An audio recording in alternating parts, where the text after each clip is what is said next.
قیامت کا دن بڑا ہولناک دن ہوگا۔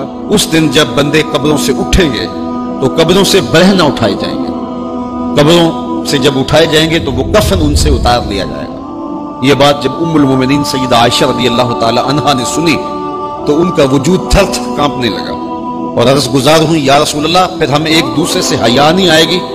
فرمایا عائشہ معاملہ اس سے بھی آگے ہے۔ مطلب کیا؟ اگر کسی کو ہوش رہا تو حیا آئے گی نا، ہوش اڑے ہوئے ہوں گے، ہول قیامت طاری ہوگا، بدن کانپ رہے ہوں گے، کلیجے لرز رہے ہوں گے، دل خوف سے پانی پانی ہو رہے ہوں گے، پتے پانی ہو جائیں گے۔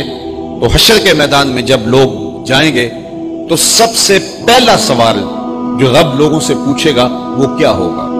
صحیح حدیث میں آتا ہے ان اولا ما یحاسب بہ العبد بصلاتہ، قیامت کے دن بندوں سے اللہ تعالیٰ سب سے پہلا سوال یہ پوچھے گا کہ کیا تم نے نماز پڑھی تھی؟ سب سے پہلا سوال یوم حشر میں قیامت کے دن نماز کے بارے میں۔ اور اللہ تعالیٰ جل شانہ قیامت کے دن لوگوں کو اپنے حضور سجدہ ریز ہونے کا حکم دے گا کہ آج مجھے سجدہ کرو۔ دنیا پر کوئی سجدہ کرتا ہے یا نہیں کرتا؟ قیامت کے دن تو چاہے گا کہ ابھی سجدہ ریز ہو جاؤں، بلکہ کافر بھی چاہیں گے کہ ہم بھی سجدہ ریز ہو جائیں۔ جب اللہ کی طرف سے سجدے کا حکم ہوگا تو بتوں کو سجدہ کرنے والے بھی سوچیں گے کہ آج ہم رب کو سجدہ کریں کہ اس کے حکم کی تعمیل ہو جائے، لیکن سجدہ کرنا چاہیں گے تو بے نمازیوں کی کمر اکڑ جائے گی۔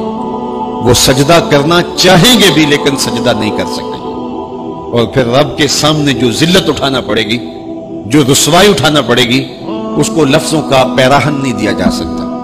اور پھر جو بے نمازی ہوں گے اللہ کے حضور سجدہ نہیں کر پائیں گے، اللہ تعالیٰ انہیں اس صف میں کھڑا کر دے گا جس صف میں فرعون کھڑا ہوگا، نمرود کھڑا ہوگا، حامان کھڑا ہوگا، قارون کھڑا ہوگا، ابی بن خلف کھڑا ہوگا۔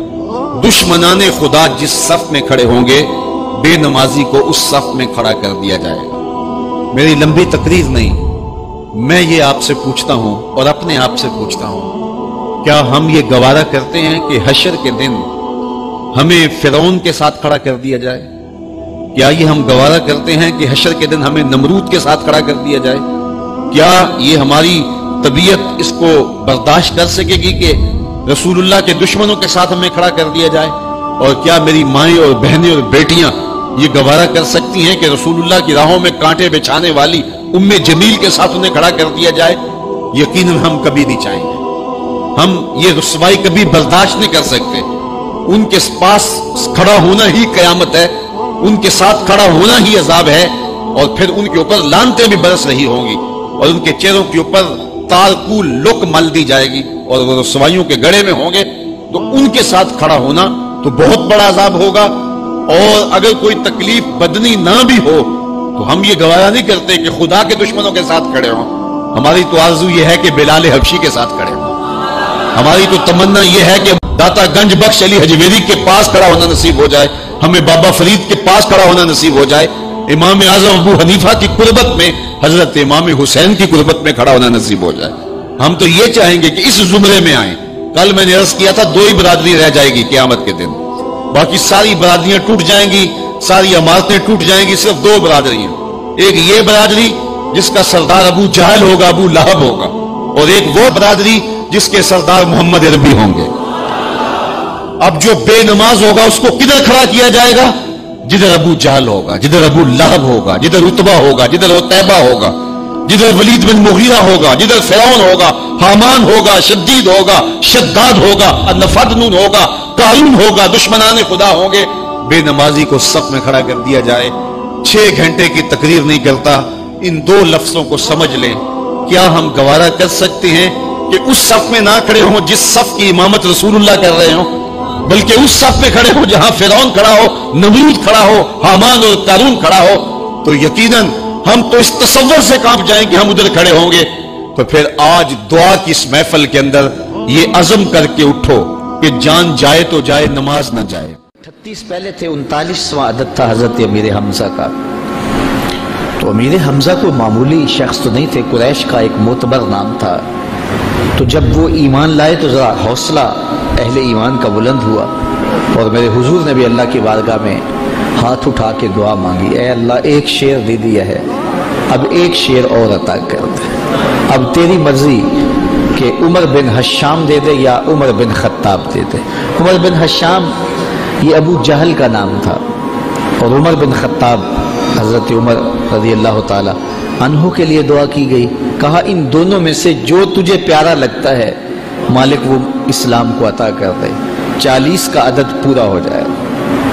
اچھا، اب حضرت امیر حمزہ کا ایمان لانا کوئی معمولی واقعہ تھا نہیں۔ قریش سر جوڑ کے بیٹھ گئے، کفار کی صفوں میں کھلبلی مچ گئی، یار یہ اتنا عام شخص بھی چلا گیا، آج کل کوئی اور چلا جائے گا تو پھر تم تو بہت پیچھے رہ جاؤ گے اور مقابلہ نہیں کر پاؤ گے، ابھی وقت ہے تو ابھی کچھ کرو۔ تو 24 سال کی عمر ہے، ہاتھ میں تلوار لیے عمر بن خطاب اس عزم سے گھر سے باہر نکلتا ہے کہ نہ رہے بانس نہ بجے بانسری، میں تو چراغ زندگی بجھا دوں گا اور یہ قصہ ہی پورا کر دیتا ہوں۔ آج حمزہ ایمان لائے، کل کوئی اور ایمان لے آئے گا۔ تو عمر گھر سے نکلے اور دل میں ارادہ یہ تھا کہ بانی اسلام کی زندگی کا چراغ بجھا کے واپس پلٹوں گا۔ جوش ہے، جنون ہے، جذبہ ہے اور آنکھوں میں خون اترا ہوا ہے، تلوار لہراتے ہوئے مست ہاتھی کی طرح چل رہے ہیں۔ 24 سالہ جوان گھر سے باہر نکلتا ہے، لیکن تقدیر ہنس ہنس کے کچھ اور ہی کہہ رہی ہے۔ سودا لینے کے لیے بازار گئے، ہاتھ اس کے بکے جس کے خریدار گئے۔ جب اس چال سے چلے تو راستے میں نعیم بن عبداللہ ملے اور اس مستانی چال کو دیکھ کر کہا کہ کدھر کے ارادے ہیں؟ کہا وہ چراغ زندگی بجھانے جا رہا ہوں بانی اسلام کا، یہ روز روز کی کہانی ختم ہو جائے، وہ ہمارے لات منات حبل اور عزا کی آبرو پہ حملہ آور ہیں اور ہر دن کوئی نیا شخص ان کے ساتھ آ کھڑا ہوتا ہے۔ آپ کو پتہ ہوگا حمزہ بھی اب ایمان لے آئے ہیں، تو میں چاہتا ہوں کہ میں یہ قصہ ہی تمام کر دوں۔ تو نعیم بن عبداللہ زیر لب مسکرائے اور کہا عمر گھر کی خبر تو لے لینی تھی۔ اچھا، عمر غیرت کا مجسمہ تھا، تو بڑے غصے سے کہا کیا کہانی ہے؟ کہا تمہاری بہن فاطمہ بھی ایمان لے آئی ہے، تمہاری بہنوئی بھی مسلمان ہو گئے۔ کہا سچ سے؟ کہا ہاں سچی خبر دے رہا ہوں۔ اللہ اکبر! یہ رخ سیدھا اپنی بہن کے گھر کی طرف کر لیتے ہیں۔ جب دروازے پر پہنچا تو اندر سے قرآن پڑھنے کی آواز آ رہی تھی۔ معلم ان کو قرآن سکھانے کے لیے گھر بیٹھا ہوا تھا اور یہ قرآن سیکھ رہے تھے۔ زور زور سے دروازے پہ دستک دی۔ دستک کے جارحانہ انداز سے بہن سمجھ گئی کہ یہ عمر کے ہاتھوں کی دستک لگتی ہے، تو اس معلم سے کہا کہ تمہیں ہم چھپا دیتے ہیں تو ہم اپنے بھائی سے خود سامنا کریں گے۔ دروازہ کھولا تو غصے میں بفرے ہوئے تھے۔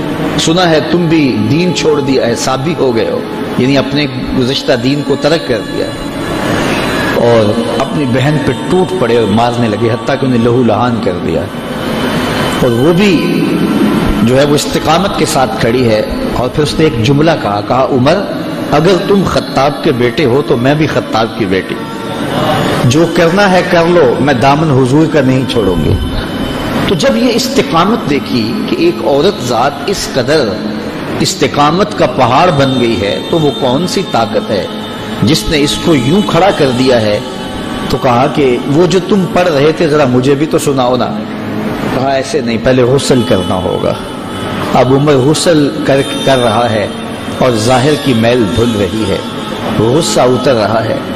اب جب غسل کر کے بیٹھ گئے، اتنے میں معلم کو سامنے لے آیا گیا، اور وہ کیا پڑھتا ہے؟ طٰہٰ ما انزلنا علیک القرآن لتشقیٰ، اے 14ویں رات کے چاند محبوب، ہم نے قرآن اس لیے نازل تو نہیں کیا تھا کہ تم مشقت میں پڑ جاؤ۔ یہ پڑھتے جا رہے ہیں اور عمر کا دل پسیجتا چلا جا رہا ہے، پھر آنکھوں میں آنسو بن کر وہ جذبات بہنے لگے، پھر عمر کے لب کھلے،